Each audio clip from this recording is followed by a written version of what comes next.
क्या कह रहे कबीर साहब? अरे जाप मरे, अजबा मरे, अनहद भी मर जाए, सूरत समाए शब्द में वाको काल ना खाए। क्या कह रहे हैं कि ये जाप के चक्कर में मत पड़ जाना, ये अजबा जाप के चक्कर में मत पड़ जाना कि सोहम सोहम सोहम जप रहे हो, सोच रहे हो मुक्ति हो जाएगी। ये अनहद नाद के चक्कर में मत पड़ जाना कि 5 तत्वों की 5 धुनों को सत्य मान के बैठ जाओ, बिल्कुल नहीं। ये 5 तत्वों की 5 धुनें भी खत्म हो जाएंगी, इसलिए बोला अनहद भी मर जाए। तो साहिब समझा रहे हैं अनहद के बारे में। अरे अनहद बाजा जम का खाना, 5 तत्व करे घमसाना, अनहद बाजा बीदी बीदी बाजे, सार शब्द न्यारी धुन गाजे। साहिब होशियार कर रहे हैं कि अनहद बाजा जम का खाना, ये पुलिस वालों का खाना होता है ना, वहीं बैठा लेते हैं तुम्हें, बैठिए। इसी प्रकार अनहद बाजा जम का खाना वहीं बैठा लेगा तुम्हें कि बड़ी आनंद वाली धुन चल रही है, यहीं बैठ, और तुम सारी उम्र वहीं उसके खाने में बैठे रह जाओ। उसके बाद कान पकड़ के फिर 84 में डाल दे। तो साहिब सावधान कर रहे हैं, अनहद बाजा जगता खाना, ये 5 तत्व करे घमसाना।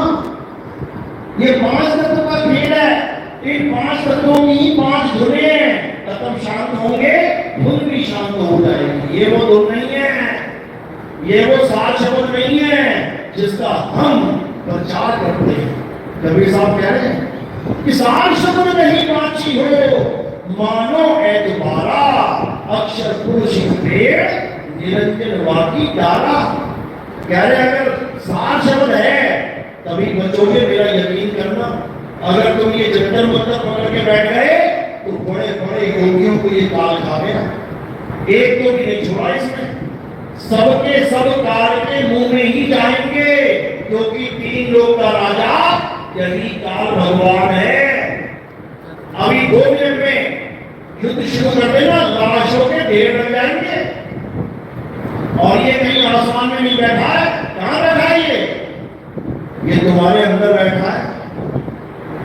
जो 2 राष्ट्रपति 2 प्रधानमंत्री जब साइन कर रहे होते ना, हाँ युद्ध शुरू कर देना है, वो अंदर ही करवा रहा है साइन, वही बैठा है, वही अंदर से आदेश दे रहा है, हाँ परमाणु बम मारो। कहां बचोगे? तो कह रहे हैं 3 लोक में लागी आग, और कहे कबीर कहां चाहिए हो भाग, कहां भागोगे?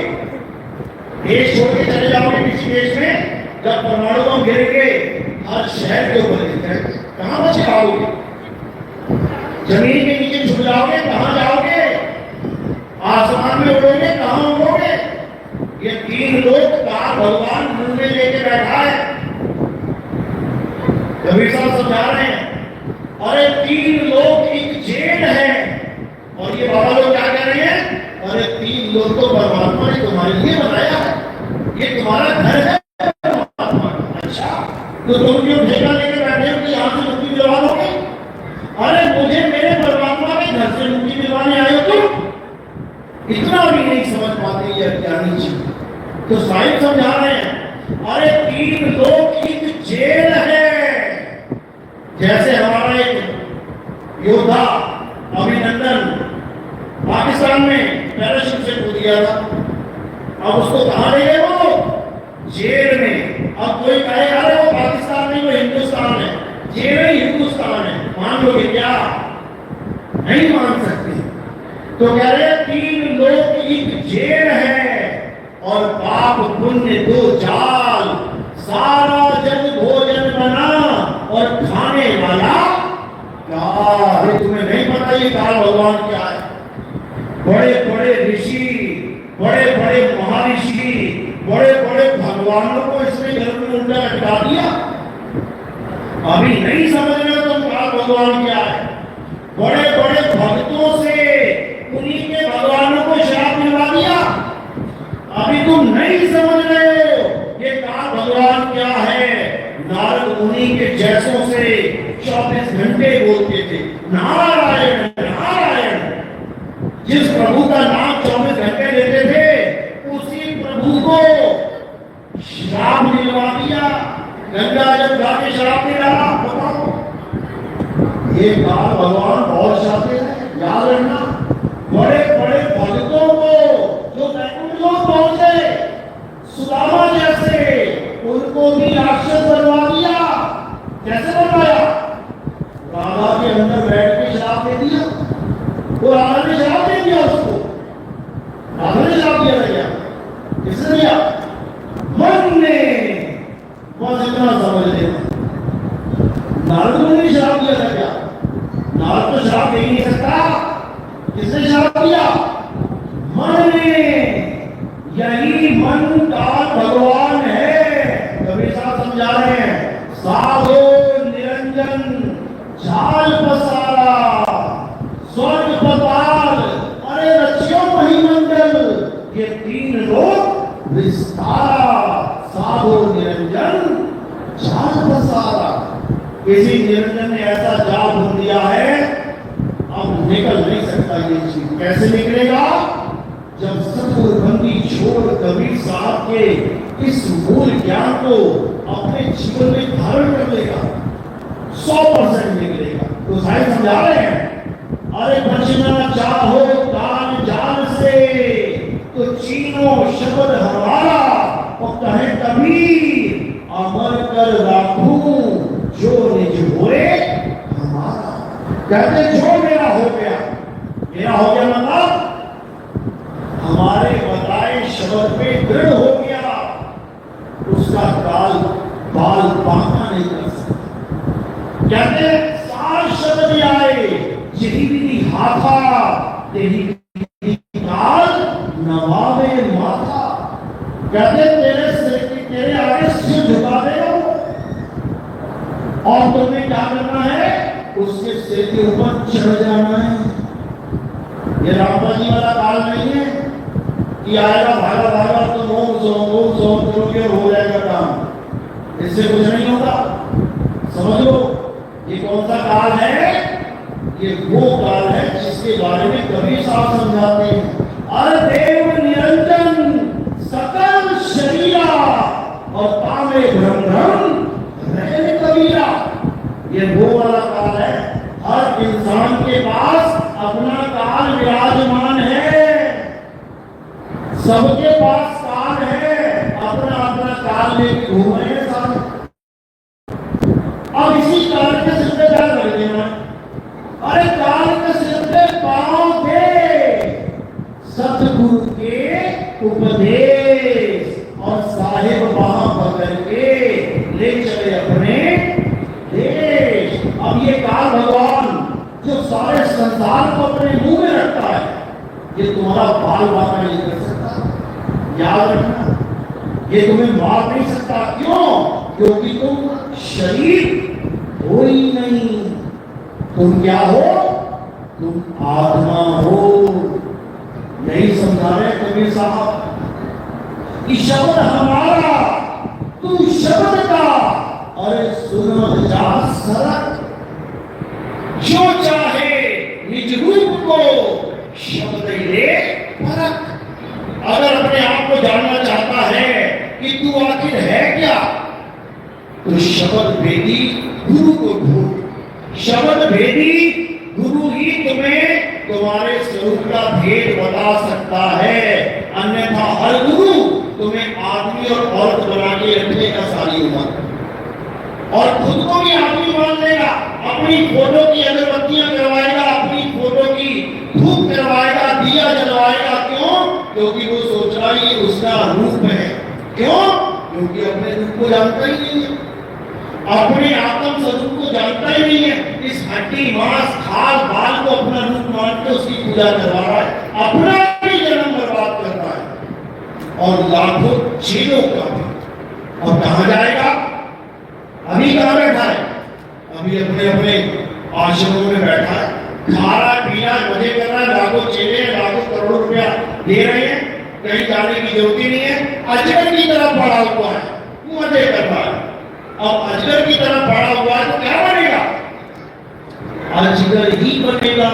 तो साहिब समझा रहे हैं, अरे झूठा गुरु अजगर बना और 1,84 जाए और सारी संगत चींटी बनी, तोड़ तोड़ के खाए।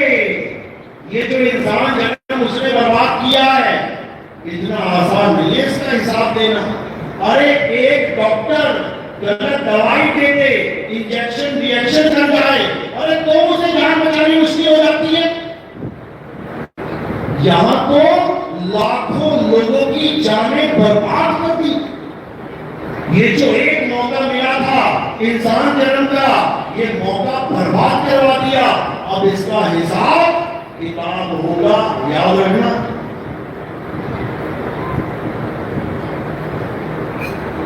इसलिए कबीर साहब बार बार समझाते हैं कि भाई गुरु करो जान के, पानी पियो छान के। ये कब बोलते थे? 600 साल पहले। अब क्या है? अब गुरु ही गुरु है दुनिया भर के। यूट्यूब खोलो, 1 गुरु, 2 गुरु, 4 गुरु, 10 गुरु, 100 गुरु, चेले छोटे चेले कब पड़ गए, गुरु इतने हुए। टीवी खोलो, एक गुरु पे गुरु, एक गुरु पे गुरु। तो कबीर साहब कह रहे हैं, अरे गुरु करो छान के और पानी पियो छान के। आज पानी में फर्क नहीं है। आज जो तुम लैट्रिन बाथरूम में पानी यूज करते हो, अगर वो भी ग्लास भर के रख दिया जाए और आरओ का भर के रख दिया जाए, तुम्हें आंखों से पहचान नहीं पाओगी कौन सा पीना है कौन सा गलत है। कह रहे हैं पानी पियो जान के और गुरु करो छान के। पूरी छलनी लगानी है। जब हम छानते हैं तो क्या होता है? मोटा मोटा पार्टिकल ऊपर रह जाता है और महीन महीन नीचे चला जाता है। जैसे हम सूप से जब हम छानते हैं तो गेहूं अपने पास आ जाता है और धूल ढककर सब बाहर चला जाता है। बस यही मीटर तुम्हें लगा देना है। तो साहिब क्या कह रहे हैं? कौन सा गुरु धारण करना है? महिमा तो सबकी गाड़ी है। गुरु मेरे सभी बड़े, अपनी अपनी थौर, शब्द विवेकी बार की, सो माथे का मौत। महिमा सबकी गाड़ी है, लेकिन कह रहे हैं महिमा जिसकी अपरंपार है, जो सिर का मौल है, वो कुछ और है। वो कौन है? शब्द विवेकी बार की। वो ज्यादा कुछ करने की जरूरत नहीं है। अगर सब लोग अपने गुरुओं से केवल ये सवाल पूछ लें कि शब्द विवेकी पार्टी होता क्या है, 99% जागृति हो जाए। लेकिन बेचारा कोई जानता ही नहीं है कि शब्द का विवेक भी करना होता है। वो शब्द को जाप समझ रहे हैं। गुरु ने दे दिया जपने ओम ओम, ले लिया ओम ओम। गुरु ने कहा जपने राम राम, ले लिया राम राम। गुरु ने कहा जपने वाहिगुरु वाहिगुरु, ले लिया वाहिगुरु वाहिगुरु। गुरु ने कहा जपने अल्लाह अल्लाह, ले लिया अल्लाह अल्लाह। यानी विवेक नहीं लगाया कि जो नाम मुझे मिल रहा है वो असली नाम है भी या नहीं, उससे मेरा कल्याण होगा भी या नहीं। समझो। तो इसलिए कबीर साहब दोनों नामों का भेद समझा रहे हैं कि कौन सा नाम असली, कौन सा नकली। पहले नकली को समझ लेते हैं। नकली का मतलब होता है मैन मेड, प्राकृतिक नहीं है वो। जैसे कोई झरना है, एक झरना प्राकृतिक है और एक आदमी ने बना दिया। जो आदमी ने बनाया तुम वहां जाओगे पता क्या कहोगे? अरे बनाया हुआ लग रहा है तो ये प्राकृतिक नहीं है, मजा नहीं आया यहाँ पे। एक है प्राकृतिक और एक है बनावटी। हम भी दो हैं। एक है प्राकृतिक यानी अपने से है और एक है बनाया हुआ। किसने बनाया? इंसानों ने बनाया। किससे बनाया?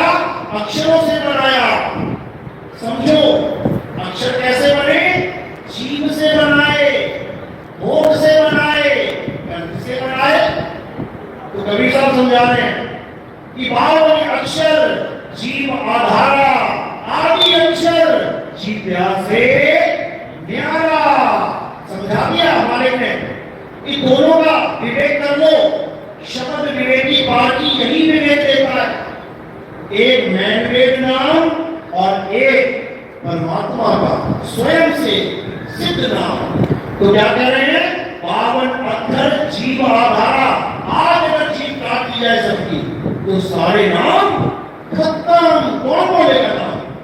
ये सारे नाम जीव से बोले जा रहे हैं। तो कबीर साहब समझा रहे हैं, होठ कंठ लागे नहीं, अरे जीव्या नहीं उच्चार, और गुप्त वस्तु जो रखे सो निज हंस हमार। यानी मेरा हंस वो है जो ये नाम जाप के चक्कर में नहीं पड़ेगा, वो वस्तु को जानेगा, वो वस्तु को पहचानेगा। साहिब वस्तु की बात कर रहे हैं, लेकिन अज्ञानी जीव इसी मंत्रों को साधते रह जाते हैं। मंत्रों को साधने से क्या होता है, वृत्तियां सिद्धियां मिल जाती हैं, फिर फंसे जाते हैं। अरे विद्या सिद्धियां भी नहीं चाहिए, क्या चाहिए, अपना आत्म स्वरूप चाहिए। विद्या सिद्धियां आगे तो एक दूसरे के सिर फोड़ते फिरोगे, माथे फोड़ते फिरोगे एक दूसरे के। समझ लो, ये जितने भी युद्ध हो रहे हैं ये विद्या सिद्धियों के युद्ध हैं। ये जितने भी युद्ध हो रहे हैं ये सब असलहों के युद्ध हैं। मेरे पास AK-47 से अच्छा, मेरे पास AK-56 में आना है, मेरे पास हाइड्रोजन बम है अच्छा, मेरे पास एटम बम है आजा फिर। ये सब विद्या सिद्धियां ही हैं। इनसे परे होना है, अपने आत्म स्वरूप को जानना है कि मैं क्या हूं।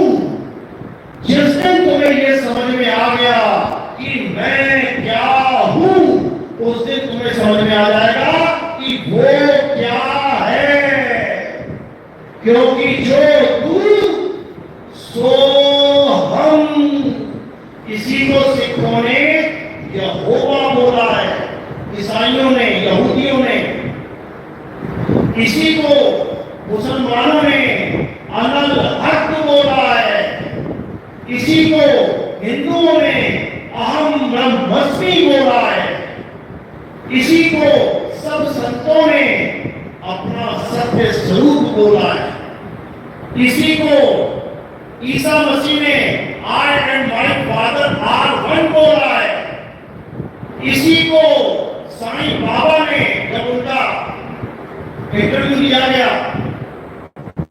के सामने, उनसे सवाल जवाब हुए, तब जब उनसे नाम पूछा तुम्हारा नाम क्या है, बोले साईं।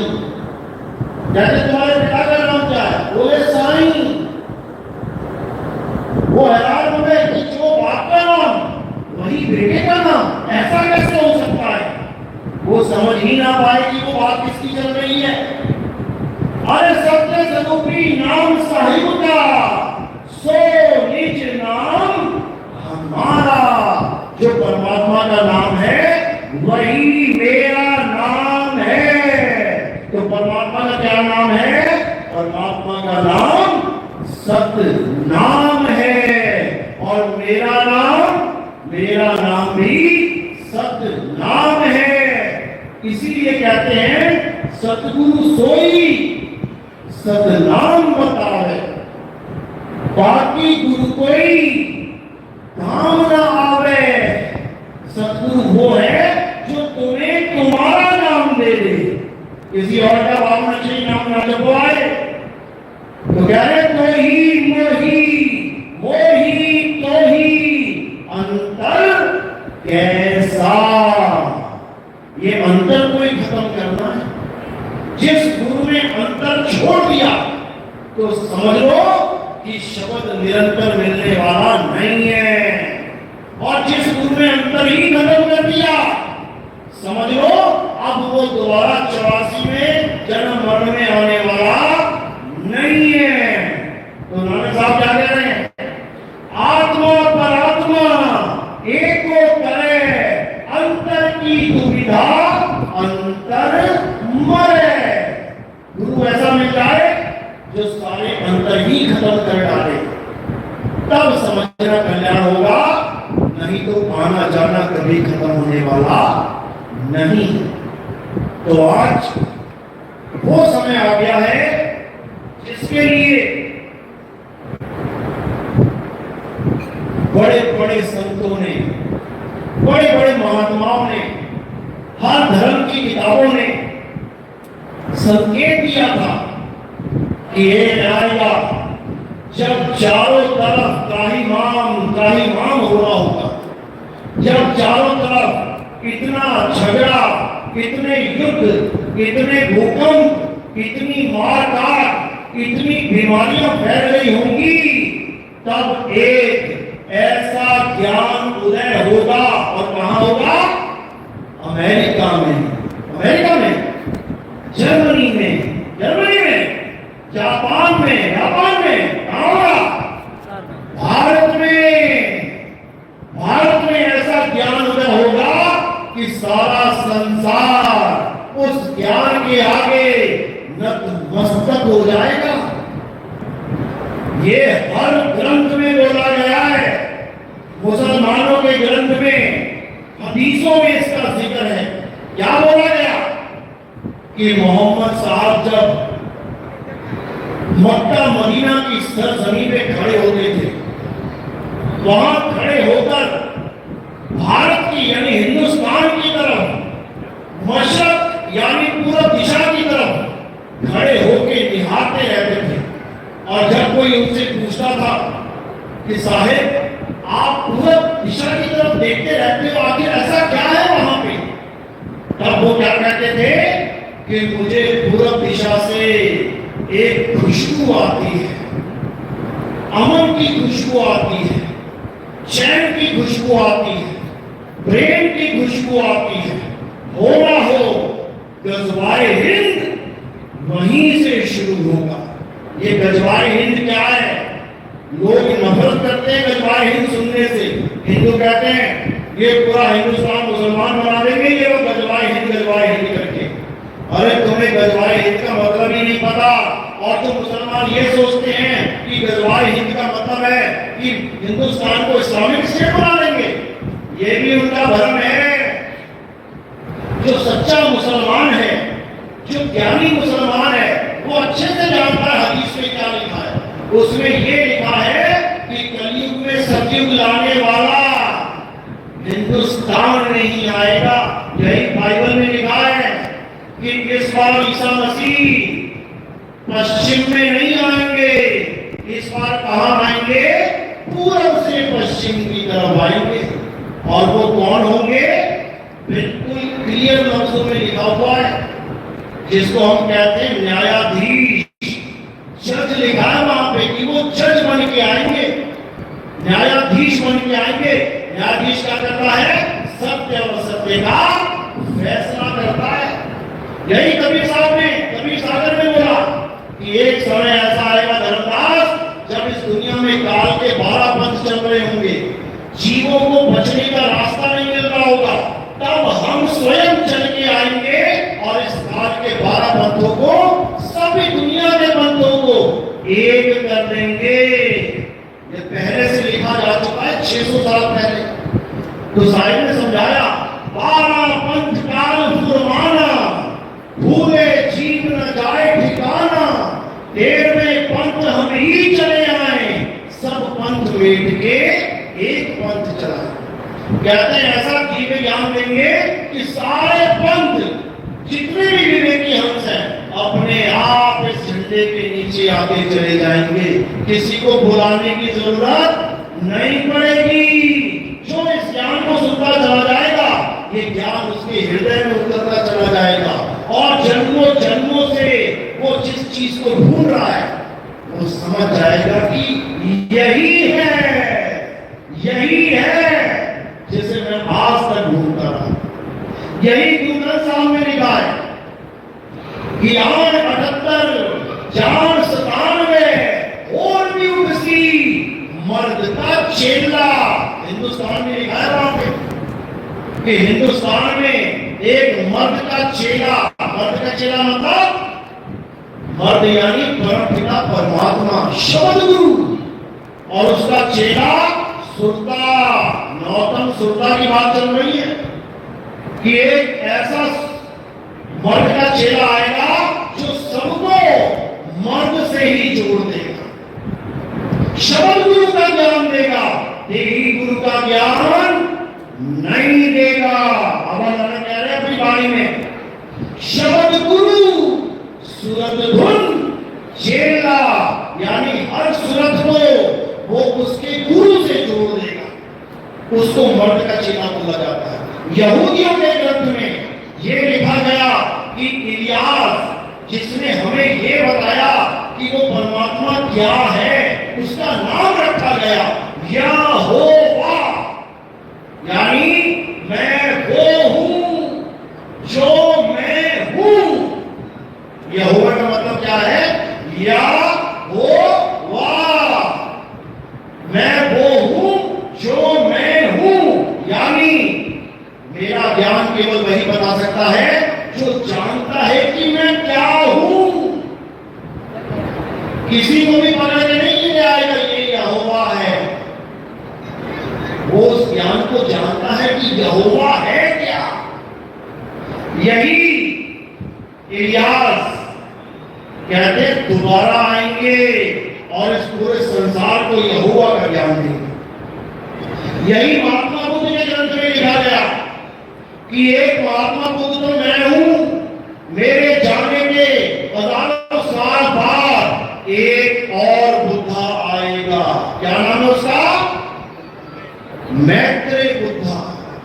नेट पे सर्च करोगे ना मैत्रेय बुद्धा, तुम्हें समझ में आएगा वो कौन है। He is the future Buddha. एक बुद्ध चले गए, 9वां अवतार चला गया, 10वां अवतार ही मैत्रेय बुद्धा है। यही हिंदुओं के धर्म में बताया गया कि 9 अवतार तो चले गए, अब कौन सा अवतार आएगा? कल्कि अवतार। कैसे आएगा? घोड़े पे बैठ के आएगा। क्या लेके आएगा? हाथ में तलवार लेके आएगा। अरे आज परमाणु युद्ध हो रहे हैं, घोड़ा और तलवार क्या करेगी? आम देश भी घोड़े और तलवार से नहीं लड़ते। आज किससे लड़ते हैं?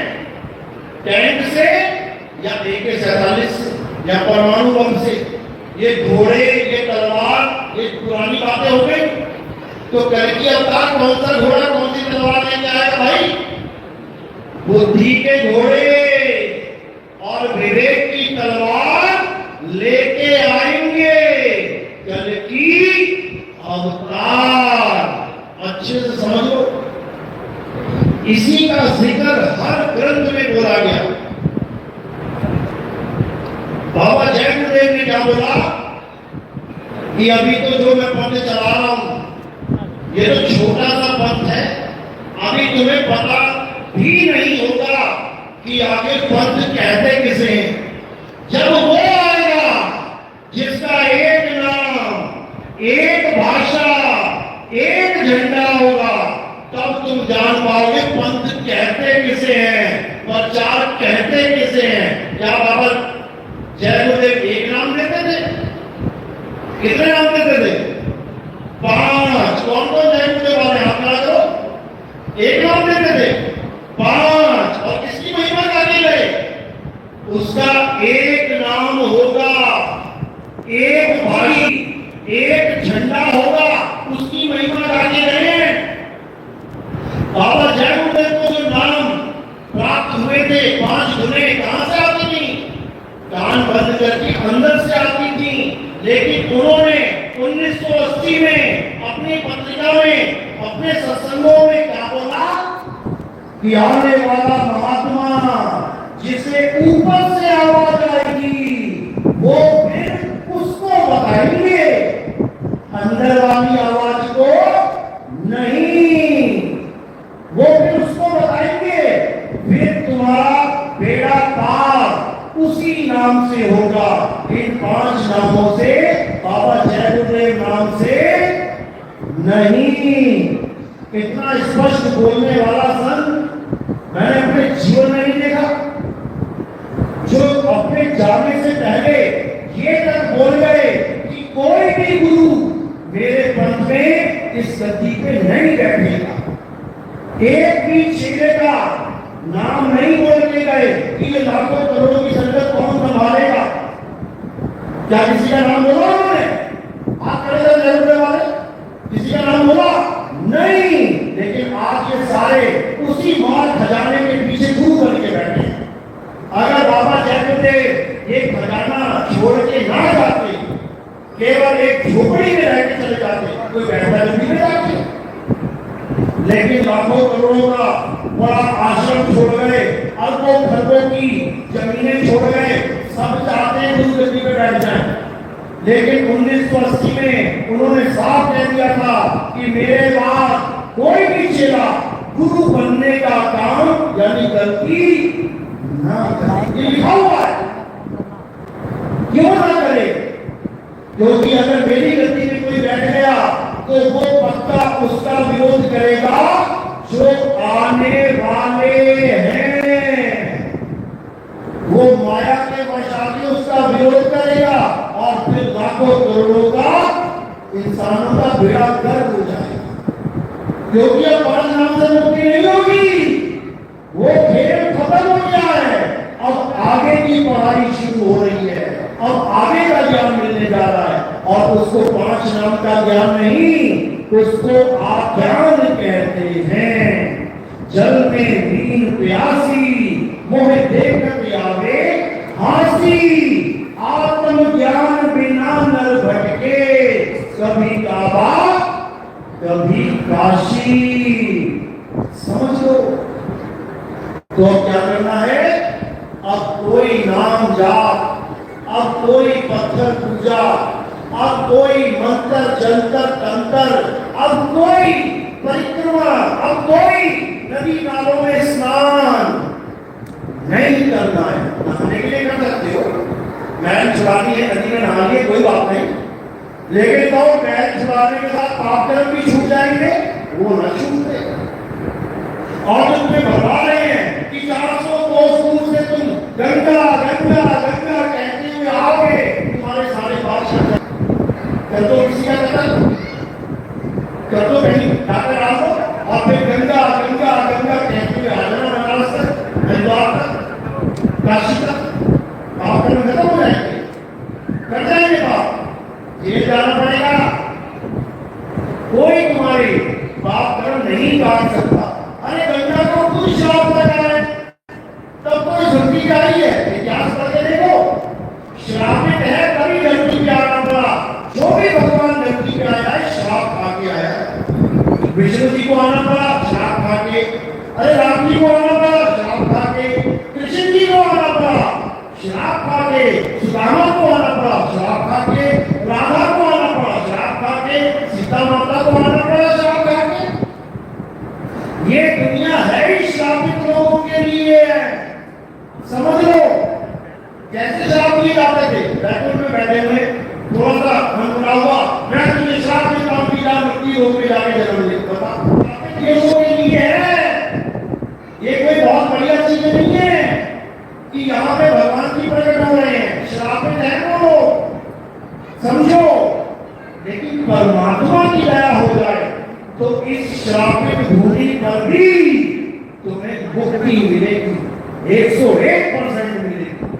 लेकिन जब तुम्हें ये विवेक जाग जाए कि मुक्ति कहते किससे है, मुक्ति चाहिए किससे है, मुक्ति होती क्या है, तब समझ पाओगे मुक्ति मुक्ति करने से मुक्ति नहीं मिलती, जुक्ति अपनाने से मुक्ति मिलती है। मेरी बात समझ में आ रही है? किसकी से समझ में आ रही है? हाथ में सारे करनी बैठे हैं, 100/100, बहुत अच्छी बात है। अब यही ज्ञान अपने पास रख लेना, छुपा के, अगर पानी रख लोगे ना अपने पास बचा के, चल जाएगा। पैसा रख लोगे अपने पास छुपा के, पड़ोसी खाएगा, बचाओगे छोड़ के।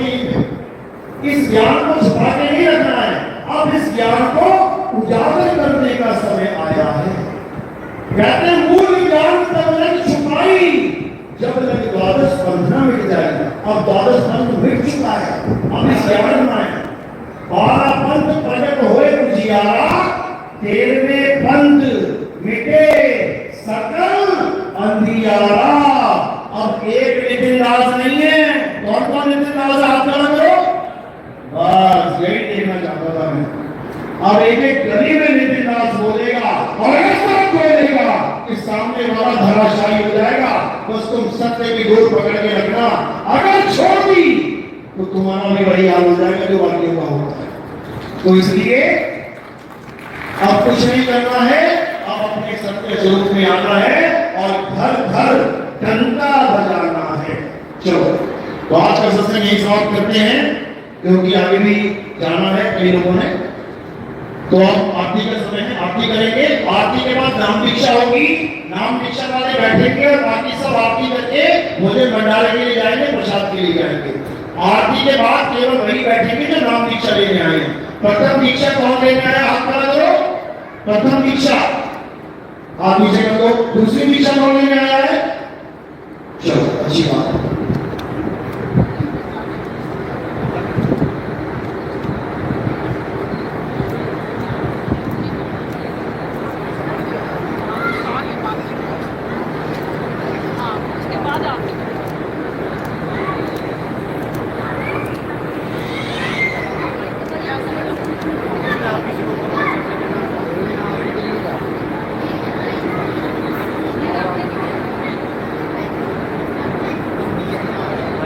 हेलो सर,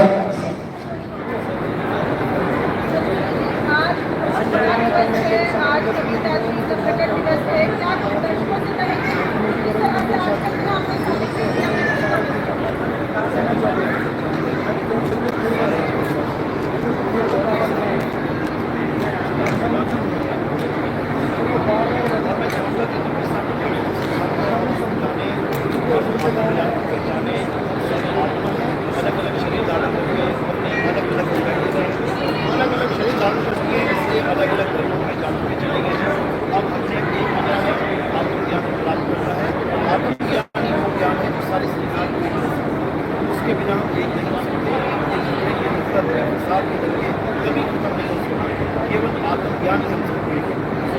दर्शक आपसे जुड़ पाए, क्या कुछ माध्यम रह सकता है दर्शकों को बताइए। हमसे दर्शक कर सकते हैं। हमारा यूट्यूब चैनल है, एक टीवी चैनल है और एक के साथ और आप और भी चैनल देख सकते हैं। आप केवल दास के सत्संग देखेंगे, आपको 50 चैनल सभी चैनल मिल जाएंगे। सामने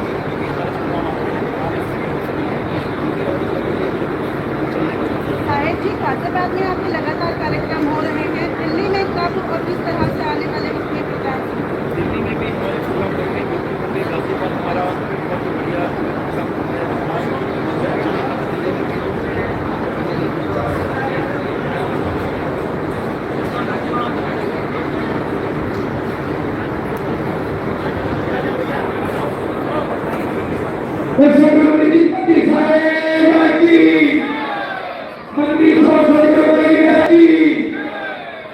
सभी भक्तों से आग्रह है कि कोई मंच पर नहीं आएंगे।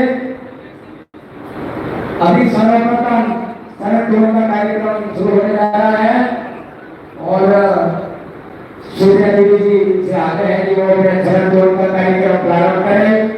सूर्या देवी जी शरद पूर्णिमा का कार्यक्रम प्रारंभ करें और उसके बाद आरती होगी। आरती में सभी भक्तगण, सभी भक्तों को गुरु जी के चरणों तक आने का अवसर प्राप्त होगा। इसलिए बिल्कुल शांतिपूर्वक और लाइन से आएंगे, बिल्कुल धक्का मुक्की ना हो और सब दूरी बना के